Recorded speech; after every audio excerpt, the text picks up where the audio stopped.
Lembaga Penyiaran Publik Lokal, Radio Publik Kabupaten Sragen, Buana Asri, saluran informasi. Guyub Rukun Bangun Sukowati. Shalom, selamat pagi, selamat sejahtera buat pendengar Radio Buana Asri yang berbahagia. Jumpa kembali dengan saya, Pendeta Gideon dari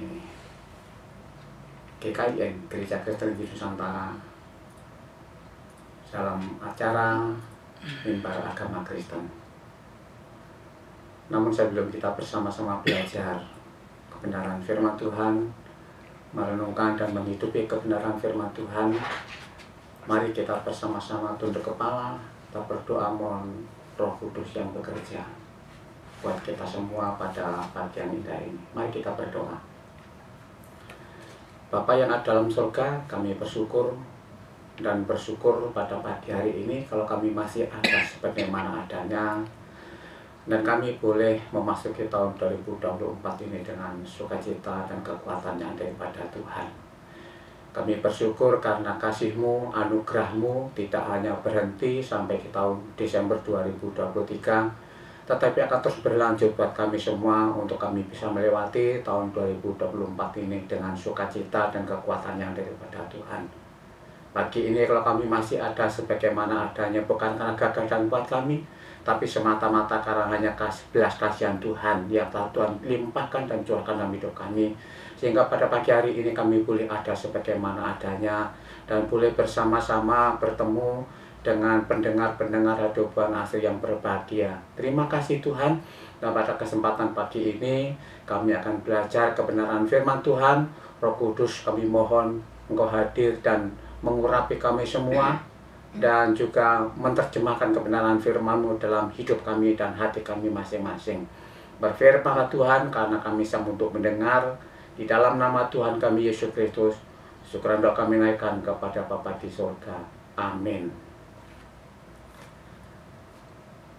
Bapak Ibu pendengar Radio Buana Asri yang berbahagia, pada pagi hari ini masih di bulan Januari tanggal 18 2024, tentunya juga masih dalam suasana bergembira, bersukacita, karena sekali lagi masih ada beberapa orang-orang Kristen atau denominasi gereja yang mengadakan peringatan Natal 2023 dan menyambut tahun baru 2024. Oleh sebab itu, kebenaran firman Tuhan pada pagi hari ini terambil dari Injil Lukas pasal yang kedua. Saya akan membacakan untuk kita semua dalam Injil Lukas pasal yang kedua,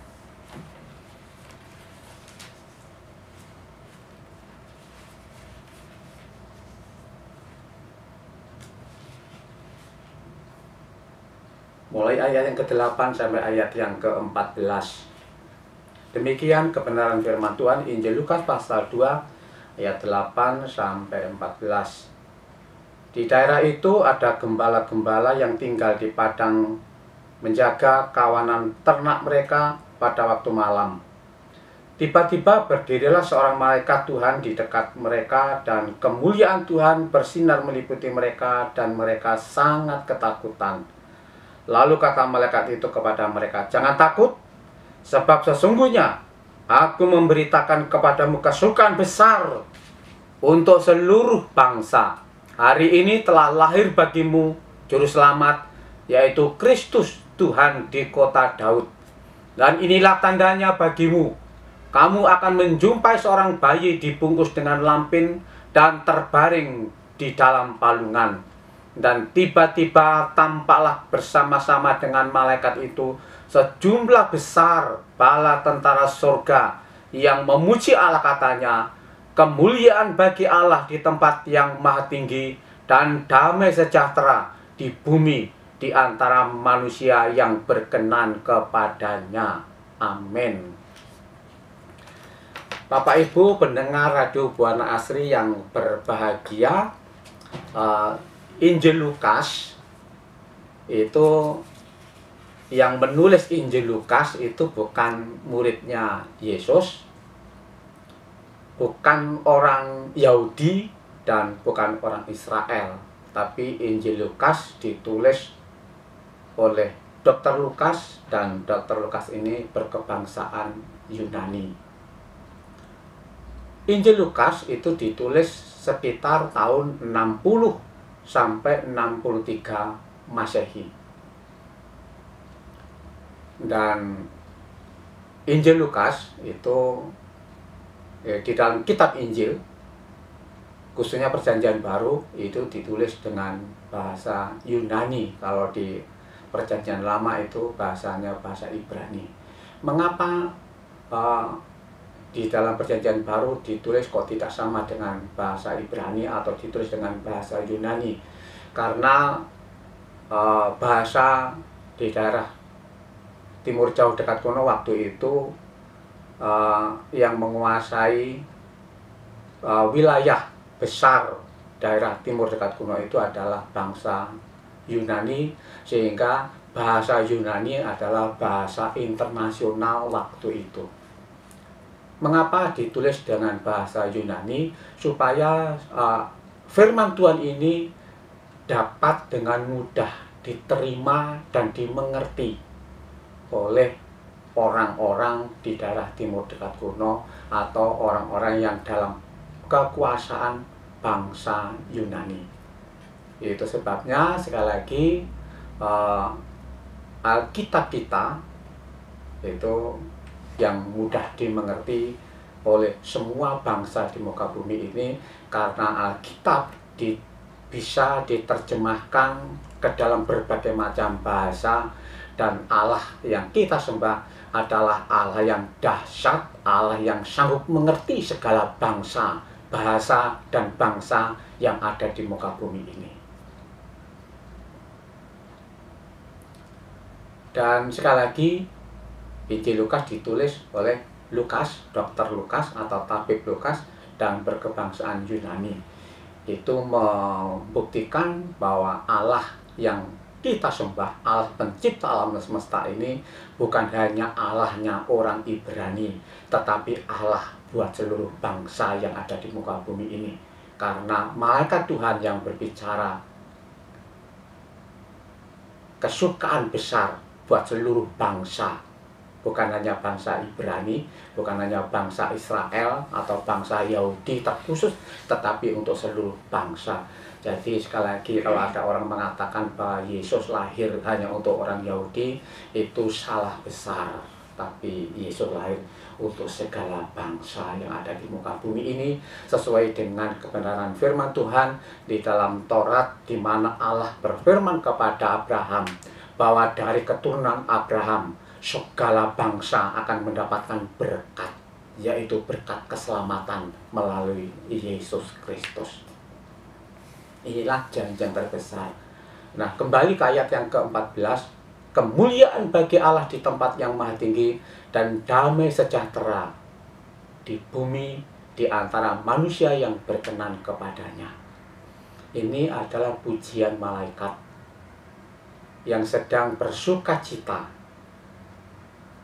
Pujian ini ditujukan kepada pencipta alam semesta ini, dan juga damai di bumi di antara manusia yang berkenan kepadanya. Mengapa malaikat itu memberikan pujian seperti itu? Karena melalui kelahiran Yesus ada rekonsiliasi, ada hubungan perbaikan, hubungan kembali antara manusia dengan Allah. Manusia yang berdosa dan Allah yang Maha Kudus tidak dapat bersatu. Manusia tidak bisa kembali atau tidak bisa mencari dan bertemu dengan Allah, terkecuali Allah yang datang ke dalam kehidupan manusia. Baru manusia bisa berjumpa dengan Allah. Dan pada saat manusia berjumpa dengan Allah inilah terjadi rekonsiliasi. Sejak Adam dan Hawa jatuh dalam dosa, Adam dan Hawa diusir oleh Allah dari Taman Eden. Sejak itulah manusia hidup di dalam penderitaan, Manusia hidup dalam kekhawatiran, dalam kesakitan, dan tidak ada harapan. Perempuan dikutuk oleh Allah akan mengalami penderitaan waktu mengandung dan melahirkan anak. Laki-laki dikutuk oleh Allah akan bekerja keras, memeras keringat, mengeluarkan peluh untuk mendapatkan sesuap nasi. Tanah pun dikutuk oleh Allah, sekalipun diusahakan oleh manusia dengan berbagai macam cara. Yang dihasilkan tanah hanyalah onak dan duri. Inilah akibat daripada dosa yang memisahkan antara manusia yang berdosa dengan Allah yang Maha Kudus. Manusia jauh dari Allah dan hidup dalam keterpurukan. Oleh sebab itu, kelahiran Yesus di Bethlehem di kandang domba, ada rekonsiliasi, ada hubungan yang telah retak itu dipulihkan kembali lewat kelahiran Yesus, sehingga manusia bisa bertemu dan berjumpa dengan Allah.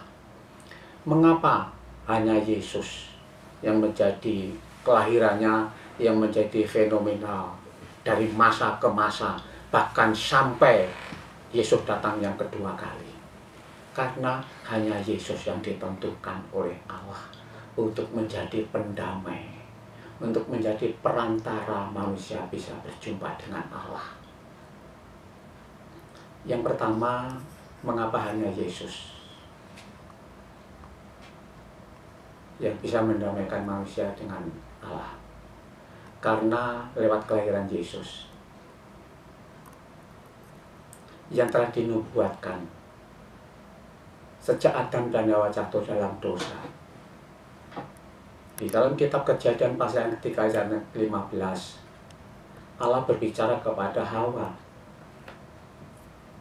juga berbicara kepada ular atau Lucifer atau iblis yang menggoda Hawa sehingga Hawa jatuh melanggar perintah Tuhan. Kejadian pasal 3 ayat yang 15, Aku, Bapa pencipta alam semesta ini berkata, Aku akan mengadakan permusuhan antara keturunan perempuan dan ular. Keturunan perempuan akan menghancurkan tumit, akan menghancurkan kepala ular, sedangkan ular akan menghancurkan tumit keturunan perempuan. Di dunia ini tidak ada perempuan yang bisa melahirkan tanpa perempuan itu berhubungan seks dengan laki-laki. Dengan kata lain, bahwa manusia di muka bumi ini keturunan laki-laki, kecuali 3 pribadi yang kehadirannya ke tengah-tengah dunia ini tanpa di luar hukum alam, yaitu tanpa perempuan tanpa berhubungan dengan laki-laki. Yang pertama, Adam. Adam dibentuk oleh Allah dari tanah liat. Kehadirannya ke tengah-tengah dunia ini bukan karena perempuan berhubungan seks dengan laki-laki, tetapi sekali lagi dibentuk oleh Allah dari tanah liat. Yang kedua adalah Hawa. Hawa ada di muka bumi ini karena laki-laki, bukan karena perempuan, karena waktu itu belum ada perempuan. Adam dibuat tidur oleh Allah dan diambil tulang rusuknya, dibentuklah Hawa. Dan yang ketiga adalah Yesus. Dia lahir ke dunia ini karena perempuan, bukan karena laki-laki. Jadi sekali lagi, hanya Yesuslah yang ditentukan oleh Allah menjadi pendamai antara manusia dengan Allah. Yang kedua, mengapa harus Yesus yang menjadi pengantara antara manusia dengan Allah? Di dalam Injil Yohanes pasal yang ketiga ayat 13,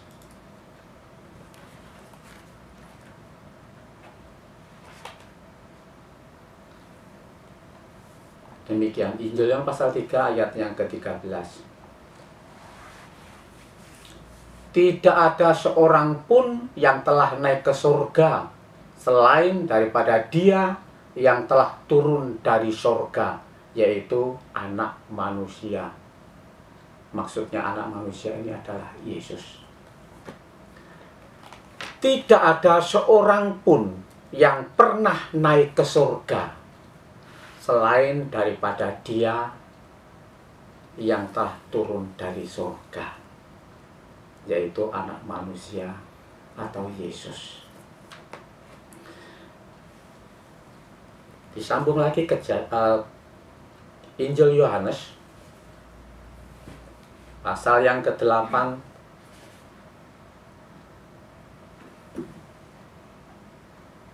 ayat yang ke-23. Lalu ia berkata kepada mereka, kamu berasal dari bawah, aku dari atas. Kamu dari dunia ini, aku bukan dari dunia ini. Ini perkataan Yesus kepada orang-orang yang sedang mendengar ajaran daripada Yesus. Yesus sendiri mengatakan, aku dari atas, kamu dari bawah, kamu dari dunia ini, tetapi aku bukan dari dunia ini.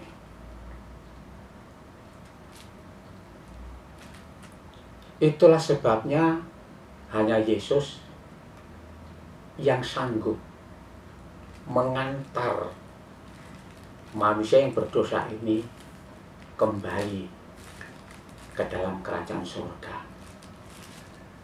Karena hanya Yesus yang tahu jalan dan alamatnya surga.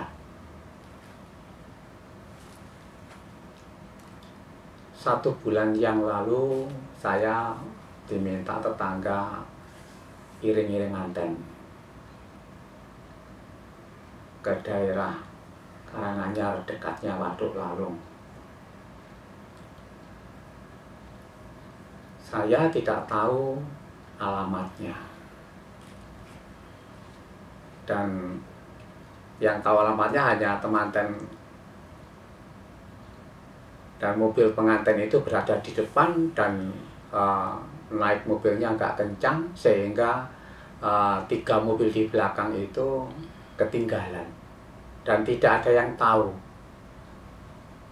sehingga kami kesasar-sasar. Datang juga sudah terlambat, itu pun saya berhenti di satu jalan dan saya minta dijemput. Kenapa bisa kesasar-sasar? Karena 3 mobil di belakang ini tidak tahu tempatnya.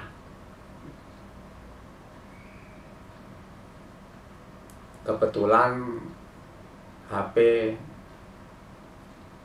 karena sudah lama pakai WiFi, jadi tidak pernah diisi pakai data, sehingga HP itu bisa dipakai kalau hanya di rumah. Kalau keluar rumah, keluar kota, HP itu tidak bisa dipakai karena memang tidak ada pakai data. Sementara kesasar-sasar. Firman Tuhan pada pagi hari ini dalam Injil Yohanes pasal 3 ayat 13 ataupun pasal 8 ayat 23, bahwa Yesus itu bukan dari bawah tapi dari atas atau dari surga. Tidak ada seorang pun yang pernah naik ke surga kecuali Dia yang turun dari surga. Itu sebabnya hanya Yesus yang pantas dan layak dan dapat mengantar kita sampai surga, tidak akan pernah kesasar-sasar. Kalau ada orang atau hamba Tuhan atau pendeta sekalipun pernah dibawa ke surga, Bapak Ibu jangan percaya kesaksian atau cerita seperti itu, karena kebenaran firman Tuhan ini yang mengatakan bahwa tidak ada seorang pun yang pernah naik ke surga kecuali Yesus. Karena Yesus memang berasal dari surga. Kita ke satu tempat di bumi ini kita bisa mencari dengan Google Map dan lain sebagainya. Tapi untuk urusan surga, internet secanggih apapun tidak bisa menunjukkan tempat surga yang tepat. Hanya Yesus yang sanggup mengantar ke sana. Tidak ada jalan lain.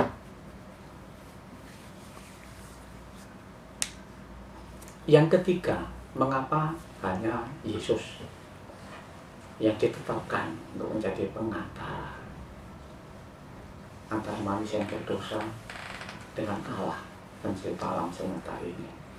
Dalam Injil Matius pasal yang ke-28 ayat yang ke-18, demikian kebenaran firman Tuhan. Kepadaku telah diberikan segala kuasa, baik di surga ataupun di bumi. Sekali lagi, Injil Matius 28 ayat 18, kepadaku telah diberikan segala kuasa, baik di surga ataupun di bumi. Inilah kebenaran yang meneguhkan bahwa hanya kelahiran Yesus di Bethlehem di kandang domba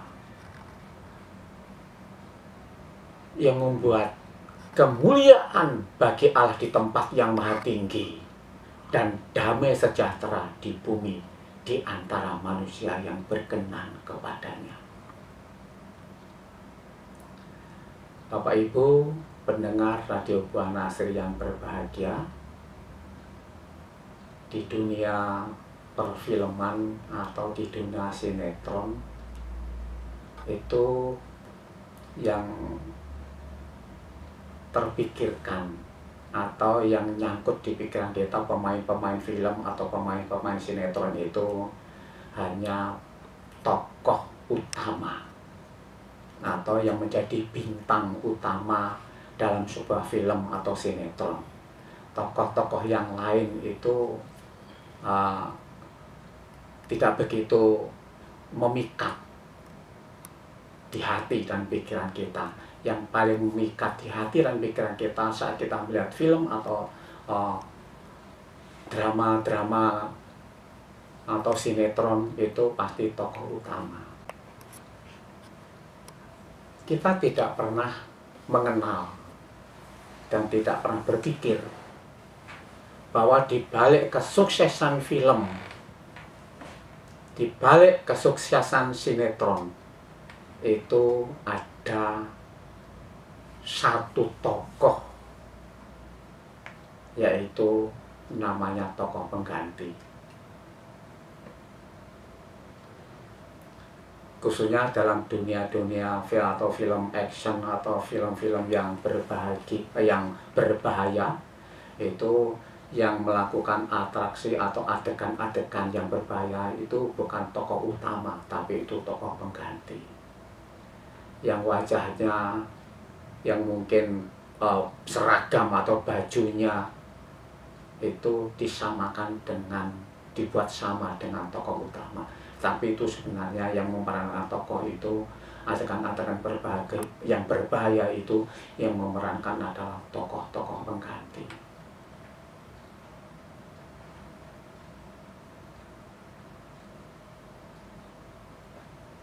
Kita masing-masing dari kita lahir bisa mengenali diri kita sampai nanti ajal menjemput kita. Itu ibarat kita itu sedang menjalani syuting sebuah adegan film atau sinetron dalam kehidupan kita. Masing-masing kita punya peran, menjadi peran utama dalam kehidupan kita masing-masing.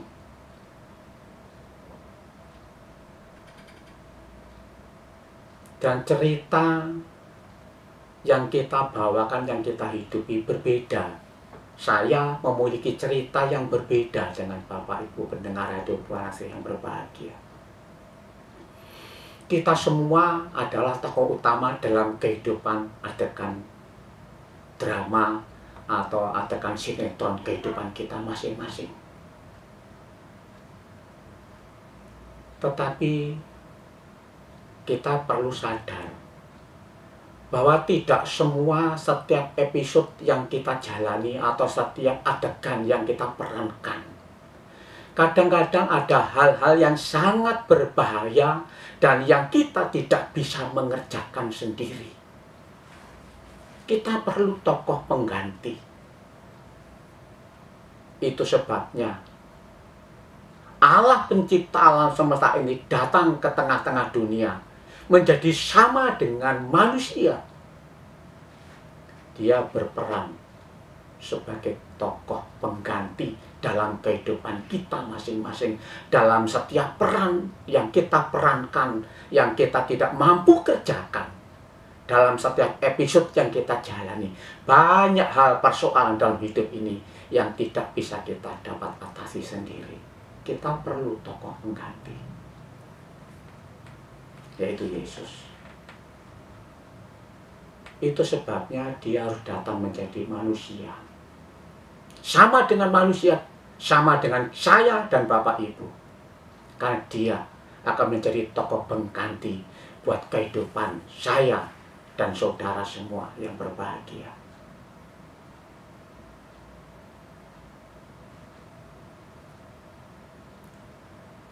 Mengapa Allah harus menjadi manusia? Apakah tidak hina? Dan apakah itu bisa diterima? Kita perlu sadar bahwa kita manusia adalah makhluk yang paling mulia. Tidak ada yang lebih mulia. Semua ciptaan ini tidak ada yang lebih mulia dari manusia. Mengapa demikian? Karena manusia, saya dan Bapak Ibu, diciptakan segambar dan serupa dengan penciptanya.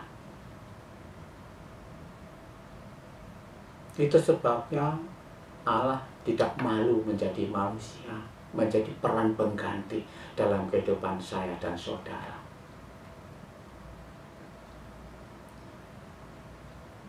Dalam Desember atau Januari dan kita memperingati Natal,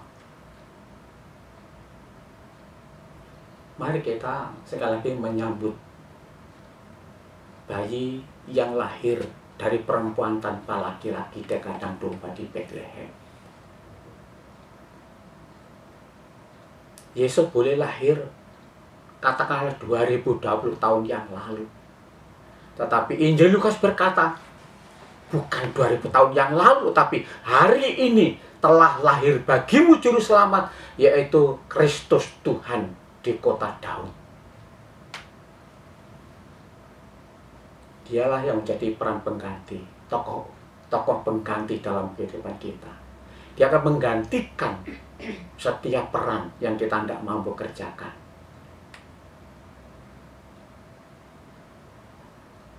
Oleh sebab itu, mari kita buka hati kita. Hari ini telah lahir bagimu juru selamat, yaitu Kristus Tuhan di kota Daud.